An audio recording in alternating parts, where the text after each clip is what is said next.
Welcome to Dolphins Week. This is your host, Alex. Please like, share, and subscribe. Sorry, I've been out for the last few days. I meant to do a review video on the Cardinals game. I'm going to do a quick review on that and then get into the Dolphins game preview. As you can see, I'm not on camera right now. A lot of that is because I am feeling a little bit under the weather and I am not camera ready. So as far as the Dolphins game, I'm not the Dolphins, the Cardinals game goes, I'm going to start with some positives. I thought that the defense, although they started slow, really did a good job of figuring out where the mistakes were and where they needed to improve, and then corrected those mistakes quickly in the second half. So that's really what I wanted to see when we were down 17-10 at half and 17-3 before that. I was really looking for them to rebound and figure it out at that point. And a lot of the problems, I think, with the defense early on was just, I don't think really we know what we are yet on defense. And we're trying to still figure out kind of roles and, who's doing what, and trying to work together as a complete unit. As you can tell from previous years, that's something that we're really good at. We're more of a sum of our parts than we are the parts individually. So second piece with defense sticking there is Greg Rousseau had a great game. I think I called that in the preview video. He was amazing. He had 3 sacks, albeit none of them were like super duper clean sacks, but that's not really his game. And then Von Miller also got his first sack in 600 and some days, which is insanity. But he did kind of get in for a little sneaky sack at the end. But I did feel him actually, even though that sack he got wasn't that impressive. I did feel his presence the whole game. Thought Ingram played a really good game as well. Thought he was really good in coverage, coming and filling in. Down arrow maybe to Elam. He didn't really get much playing time other than special teams. So there's that. I guess we know who CB3 is in this defense. It's not Elam as of right now. Terrell Bernard had a shaky start, but he rebounded very well. And same with Dorian Williams. I thought he started rough, and then he really corrected some things. So hopefully they learn and glean some things from how things were going at the time. So that's the defense for the most part. Safeties, I thought, played a pretty mediocre to below average game, both of them. I'm hoping Mike Edwards steps in this week and is able to be the starter. Offensively, offensive line, especially the tackles, looked really good. The line as a whole looked pretty good. Thought that Osiris Torrance had some penalties and a couple pressures given up that he shouldn't have, but otherwise, I can't really complain. James Cook had some nice little bursty runs up the middle for 10 to 15 yards, but then he kind of got stalled out in the second half. And I think a lot of that was what they really keyed in on our run game in the second half, thinking we're going to stick with it. And then we pivoted a little bit and threw the ball 18 times in the second half. So first half, five attempts, second half, 18. I think somewhere in the middle is probably preferable. Somewhere in the range of 12 to 15 attempts a half is, I think, where our sweet spot is, so we can get maybe 30 attempts a game. We were at 23. Josh was great, very accurate with the football. I think he missed one read with Keon and another one with Curtis Samuel that could have upped his stats a little bit. But otherwise, I thought his ball placement was absolutely excellent. I could see the difference with his throwing motion. Only downside with that is he has a little bit of a left hand injury. He's going to play through it. Sounds like it might be a crack or a small break or a potentially sprain, one of the two.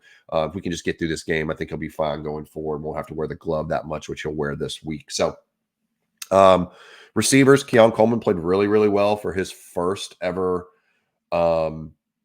action. I thought he handled press really well for a first game. And now the secondary for the Cardinals is below average, but I will say the deep ball he did catch was against their starting corner. I thought he did good with his yak. Same thing with Khalil Shakir, as you can see on the screen right now. He had a really good game as far as yak goes, and he got a touchdown as well. So just something to build on. Kincaid looked like he got heavy pressure. Not pressure, sorry. Heavy coverage blanketed all over him all game. And that's a lot of the reason he only got, I think, one target for 11 yards. So I think it's one target, one catch, 11 yards. They didn't even look for him any other time. So that's good about the way that we're looking at everybody can eat. Good news is I'm going to get off this. I guess I'm just going to have to let the commercial play out on that. So good news is with everybody can eat, the ideal situation is not having a player always stick out and then to focus on one guy one week and one guy the next, and then somebody else steps up. And that's really what happened in this game. So James Cook had a really good game out of the backfield, as you can see with that catch, also running the football. Outside of that, I thought the game went well. I don't think there was any issue. Like Matt Collins did exactly what I thought he'd do in the game.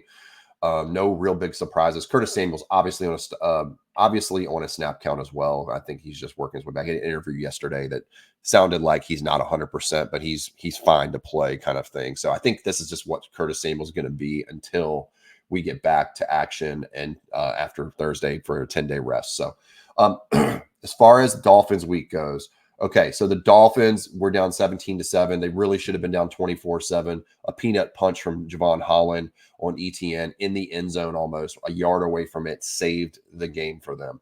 Outside of that, they had them locked down the whole day. One thing I noticed about Tua in the game was this. He was not doing as many rhythm throws across the middle of the field. You could tell he was trying to survey the field more, and he was much less effective when doing so. If it wasn't for the two deep balls, one of them to Jalen, one of them to Hill, of course.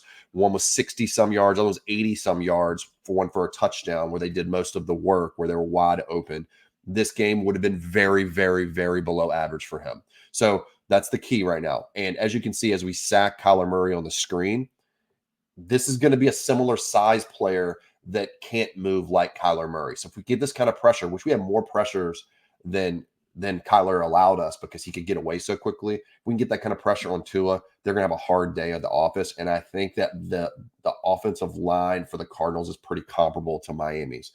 So that's really what we're looking at with that situation. Tua is, like I said, I wonder if they took him out of rhythm a little bit to put some different stuff on tape, like I think we did in this game. That we did a lot less motion and play action than we wanted to in this game in order not to put too much on tape.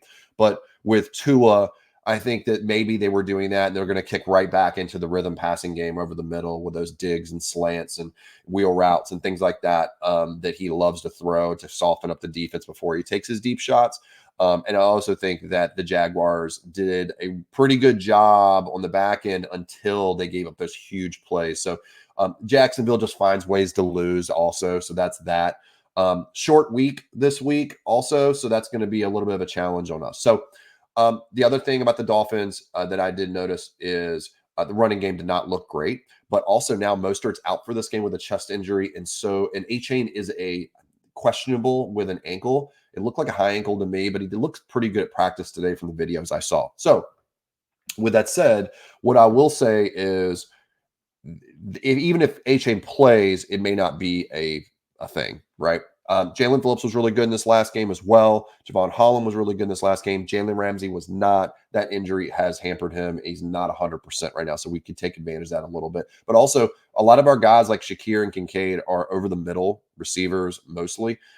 The slot game for them is bad. Their slot corners are not good, and their linebackers can't cover for anything. So I think this game is going to be a big game for Shakir and Kincaid. Kincaid makes a big bounce back this week as we kind of spread them out a little bit and make them think we're going to Coleman and Hollins and things like that. And then Shakir just ends up being an outlet, and also Kincaid and Knox eating a little bit. And then I think they can be had in the run game as well. So the Jacksonville Jaguars did a really good job of running the ball in their game as well. So I do think we can kind of take advantage of their weak defensive tackle front.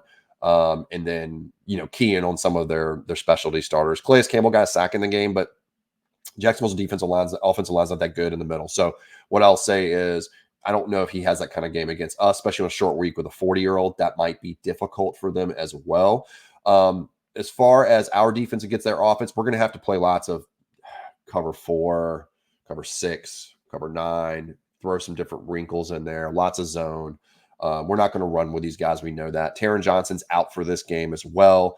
And then also Cam Lewis who played really well last week in the second half. He bounced back as well in the second half, is there. And I think as far as backup slot corners go, he's about as good as you can hope for, honestly. I do think that the outside corners played great in Arizona. I think they can maintain that. I think that they played really well last year in Miami against them as well.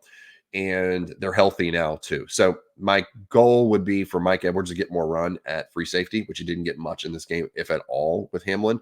I thought Hamlin was fine but a liability at that. I think if they had some more deep threat weapons, he would have been exposed a lot more. He was out of place a lot, and I thought he missed some opportunities and tackles. He's just not physical enough ultimately. So, score prediction is going to be, oh man, I think we win. I just have a good vibe about this. So little stat to know: McDermott is 6-1 on Thursdays, and 3 of those games are Thanksgiving, which I think are harder to prepare for, generally speaking. 2 of them were earlier in the day as well. So I wanted to look that setup to see how we do typically in those situations in short weeks. And it seems like McDermott on short and long weeks is really, really good at preparing the team in those time frames. So I think based on what I saw from both games, I think this is kind of what we're seeing in the media right now too. People are vibing it a little bit of a different tone about Buffalo right now. Is we win this one, and ultimately, I'm going to say 28-23 Buffalo with a late touchdown by Miami to make it from 28-16 to 28-23, and then a kick onside kick and don't get it, and we ice the game running the ball. So 28-23 Buffalo is what I'm predicting. I will do a follow-up post-game report probably the next day, which is Friday. But that's the way I see it going. And thanks for showing up. Please like, share, and subscribe, and I will see you next time.